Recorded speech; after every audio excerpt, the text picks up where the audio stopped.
Hi, it's Tom from GreenShortz, and today we're going to make a feed ramp for the rocket stove. First of all, let me just say thanks for all the amazing, incredible, and thoughtful, encouraging ideas and suggestions and comments that have been coming in on these rocket stove videos. Of course, I remade this stove using your comments because there are a lot of great ideas out there, and I know I don't have all the answers. And I think I'm going to have to remake this thing about 8 times in order to get all the good ideas into videos. I am not joking, I may actually do that. So one of the things that was particularly encouraging to me was the fact that a lot of you were saying, don't even do a J-tube, that this stove functions perfectly well just like it is. And I agree with that, and I was encouraged to hear that from more of you. A lot of you said that since I'm going to be primarily using this particular stove for outdoor cooking, that it doesn't even need a J-tube.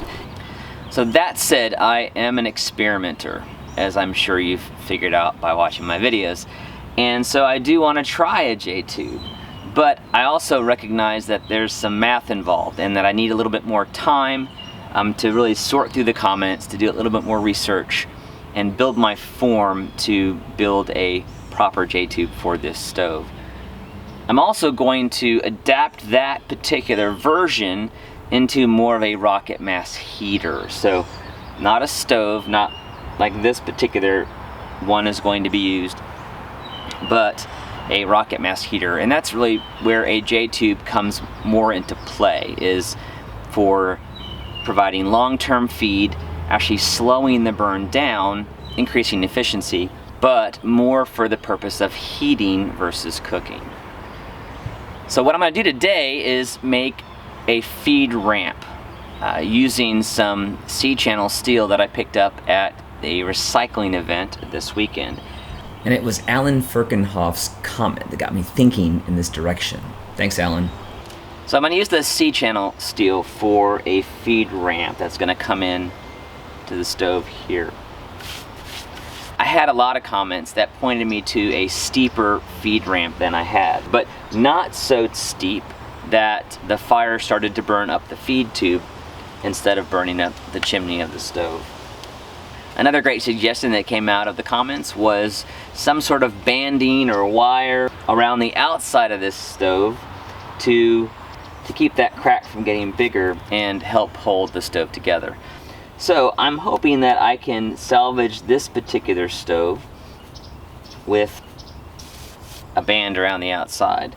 But I'm going to use the band to help me as the connection point for the top of the feed ramp. Alright, that was a lot of description. Let me just show you. One concern that came up in the comments as well was with my temporary J-tube here made out of bricks, that a lot of you thought I was cutting off the airflow underneath the grate. However, the brick that went in at a slant here was actually sitting up on the grate. So the airflow should have been able to go underneath the brick here. Now I did adjust it at one point, pulling it out a little bit, and it might have dropped down a little bit and restricted that airflow somewhat. I didn't look underneath it at that point, so I'm not sure if that happened. However, having the feed channel full of sticks certainly didn't help with the airflow problem. But this brick J-tube assembly was just temporary, and so let's take it apart so we can make room for our C-channel feed ramp.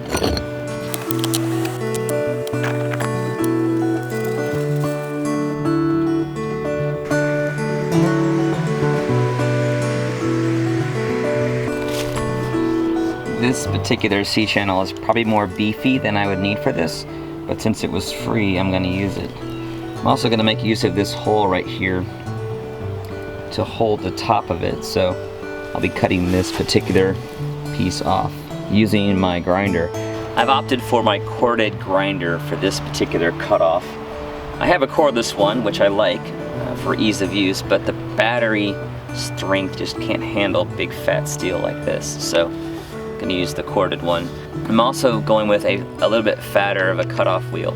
Even though I will be taking a wider kerf on this, I want the more stable option because I've seen these smaller thin cutoff wheels just frag. I don't want that coming into my face. For that reason, I'm also going to be wearing the full face shield instead of safety glasses. So, going for the beefy face shield and of course some earplugs. Let's get this cut. Because the feed ramp is going to be at a fairly steep angle to the stove, I'm going to cut the sides first at an angle as well. I don't want them bumping up against the side of the stove. Well, I got this in one big piece. I'm going to go ahead and clean out the rough edges on the top where this was torched out of whatever project it was used for previously.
Wanted to stop for a minute and talk about why I make these videos.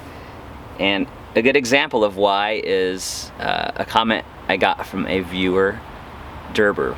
Derber is actually making one of these rocket stoves, and he gave me a really nice detailed comment about his process, how he's tweaking it a little bit from my design. Anyway, I just really appreciate the fact that he's doing it, and that's why I make these videos, not to just entertain you, although I hope they're entertaining, but I make them because I want you to do it. I want you to make something like this for your backyard so you can start cooking outdoors or heating a shed, however you want to use it. Just having fun with your kids, perhaps. I'm going to transfer the line from the other side so I can get the angle right.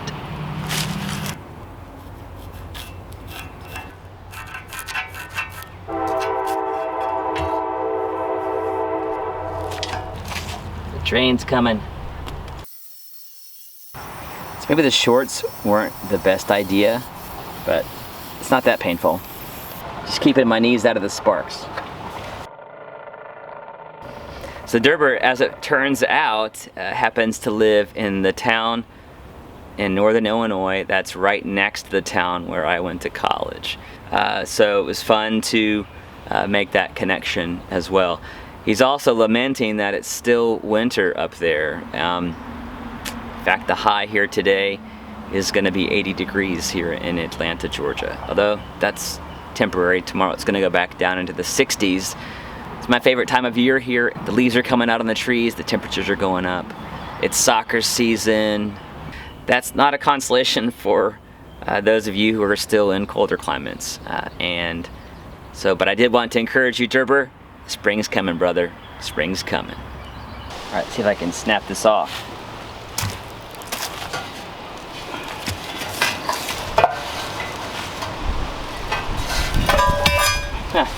Or just twist it off.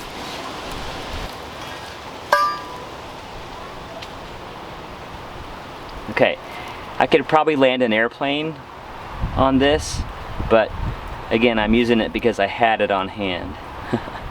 And it was free. So let's clean this up and then we'll test it out.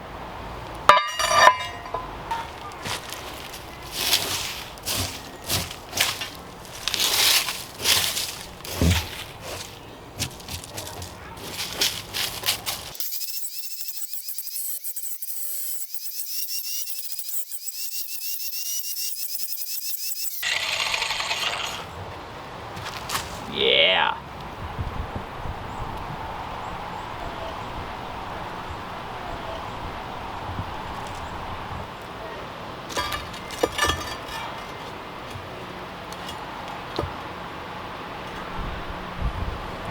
So our basic setup is looking something like this. And we'll play with the angle a little bit to see what works best. What works best. A lot of the comments were to the effect that the more vertical the better. I had a comment that pointed to the fact that because the firebox has that right angle to the chimney, that it's really cutting off the potential to get fuel into the middle of the firebox, especially when we have an angle like this. So in a future design, I'll probably put an angle on the top of the firebox as well, so it'll allow wood to notch in more closely to the middle. I'm going to try it like this at first just to see what kind of results I get.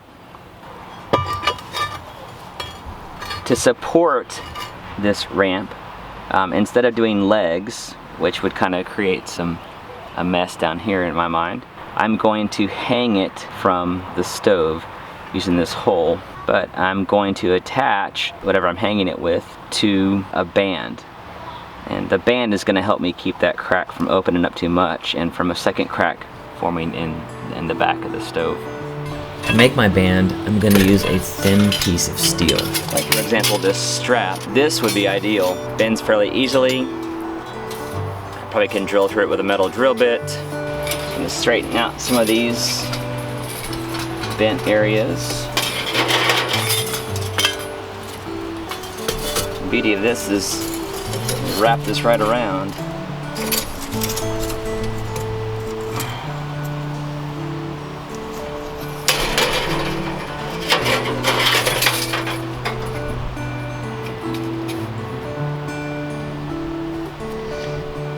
And you can find these pallet straps pretty much behind any industrial building.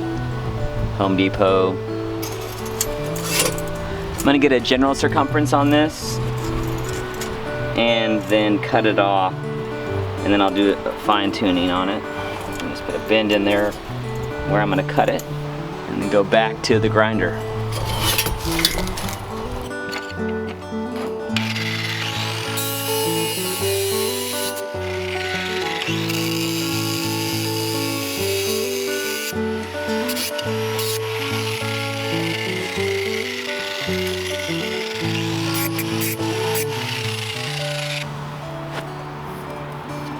Let this cool down first. Just gonna bend this over.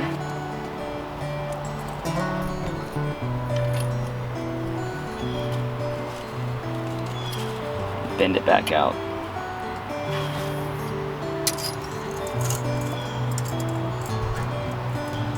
All right, and I got about a quarter inch of gap, and that's gonna be plenty. Enough space for me to tighten this up and put whatever mechanism inside that I'm going to use to hold up the feed ramp. Instead of drilling this, I'm actually going to use a roofing nut that's self-tapping.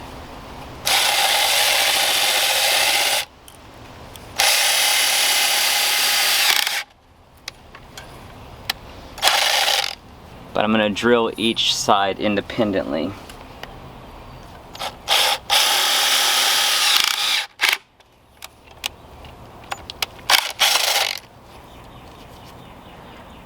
Now that the holes are both drilled, let's put it on.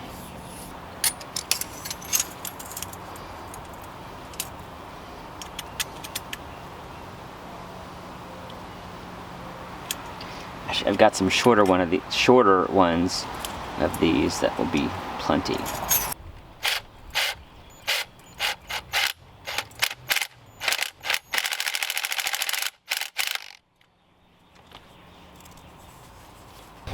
Alright, the band is on. I haven't tightened it up yet because I'm actually going to use a tent peg to hold up the feed ramp. So while this is still open, let's put this in and tighten it down.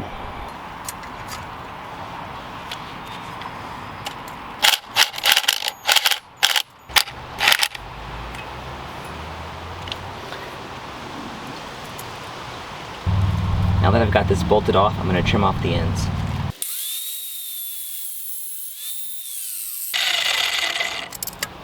Get that out of the way. We'll get that out of the way.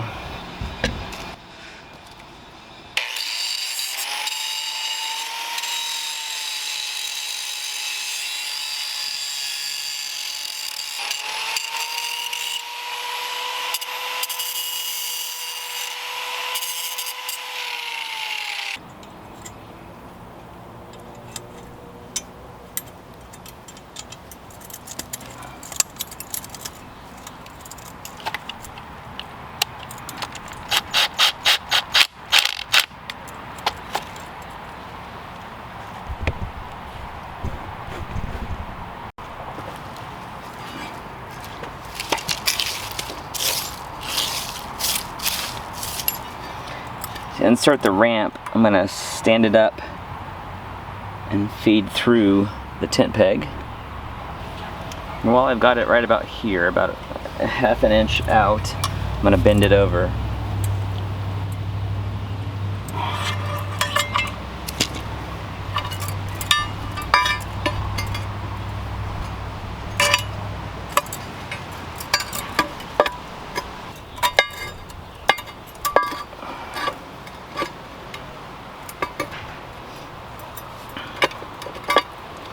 Alright, I'm going to test it with this angle, see how it does.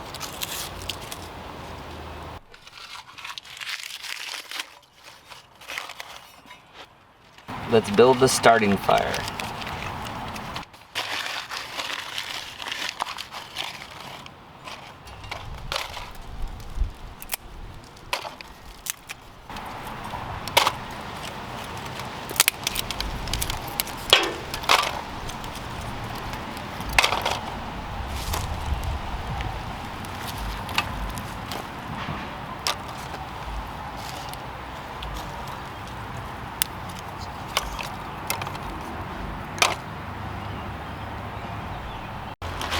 I'm actually going to try an alternative fuel today for the main fire, which is palm leaves, or the stems of palm leaves.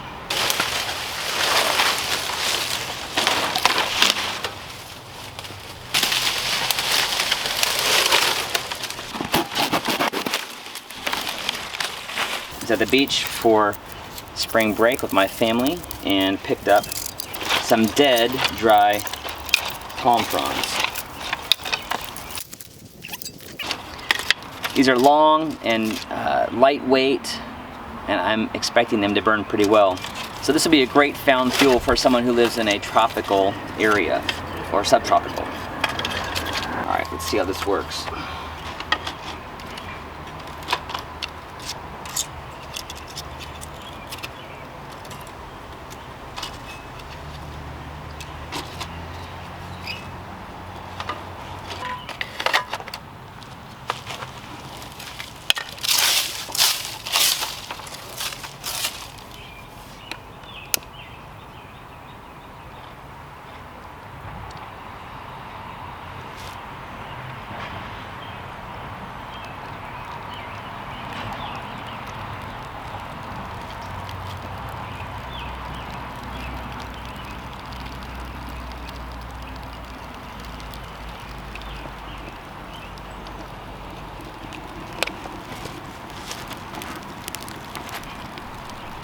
Nice.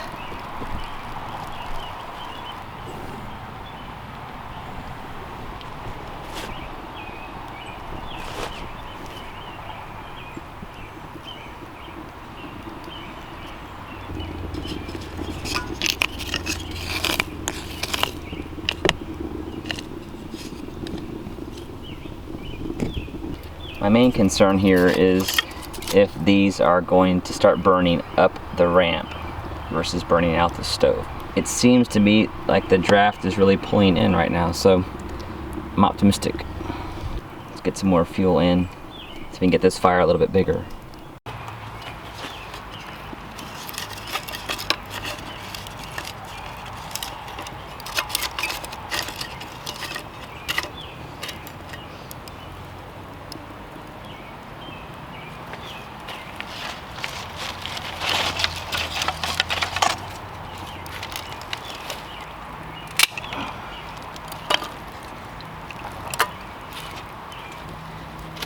I didn't put enough sticks in there to start it. Load some of this from the top and see if I can't keep the fire going.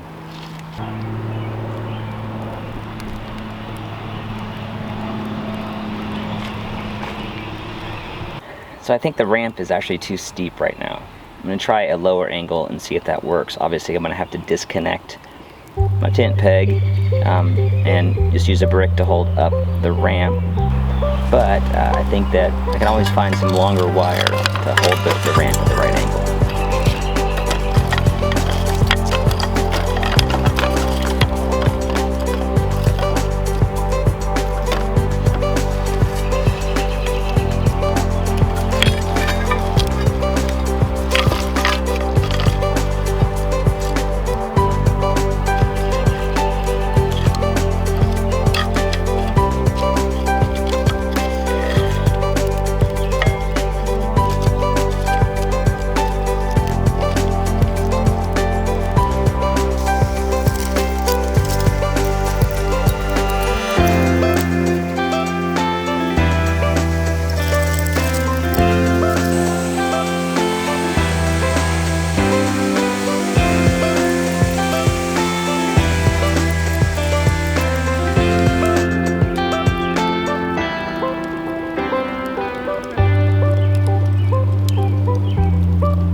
crack is opening a little bit more, but looks like the band is working.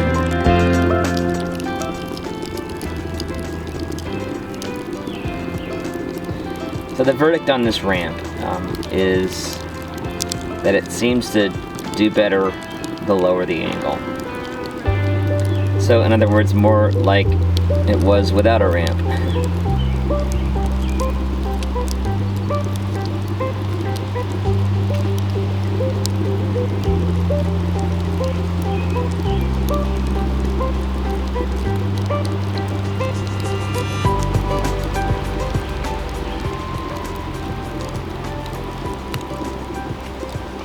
I do think this is a nice addition though.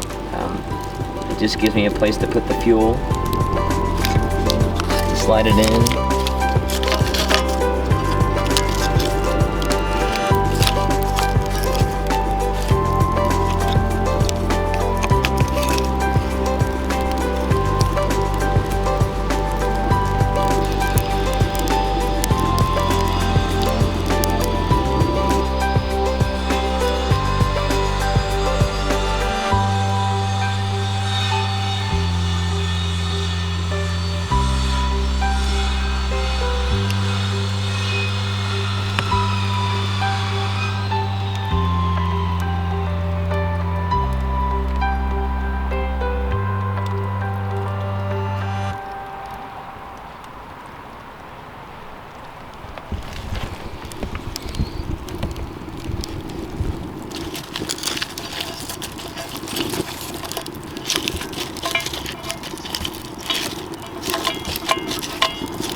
This is definitely a lighter weight fuel.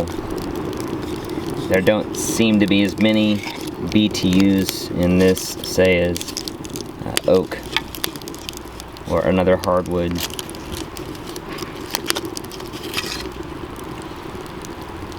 But in the tropics, this will be readily available.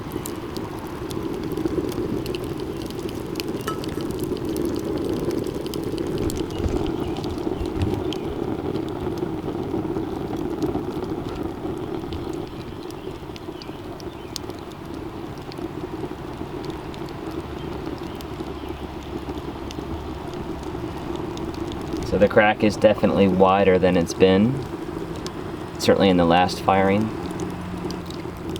So what I may do is add another clamp, another band.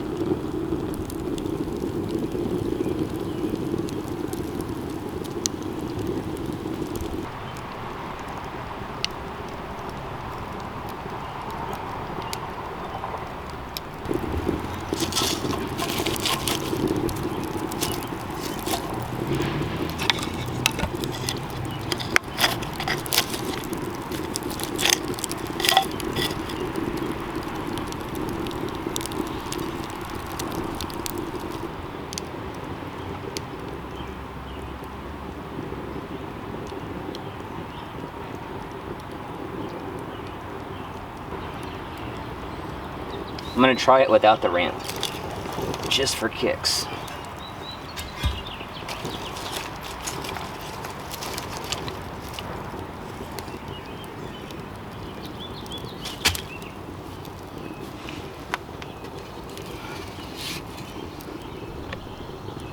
One thing's for sure, I can get the fire hook in there. Wow.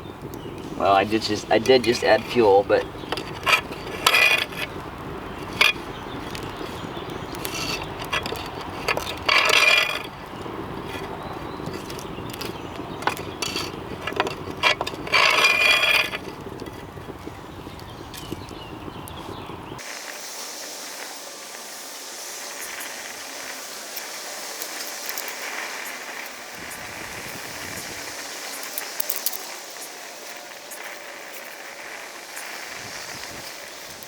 I do like the ramp in this situation, in which all of the lower fuel is too short to support the new fuel being added. So I'm going to put the ramp back in to support these longer pieces of fuel.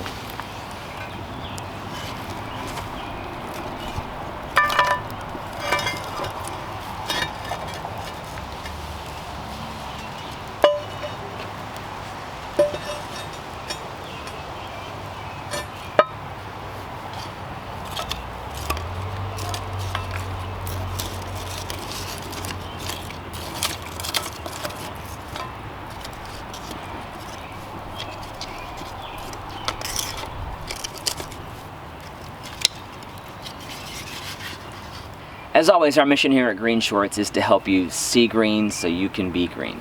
And save a little green by doing it yourself. Thanks so much for watching. Please like and share and subscribe for a new Green Shorts DIY video almost every Friday.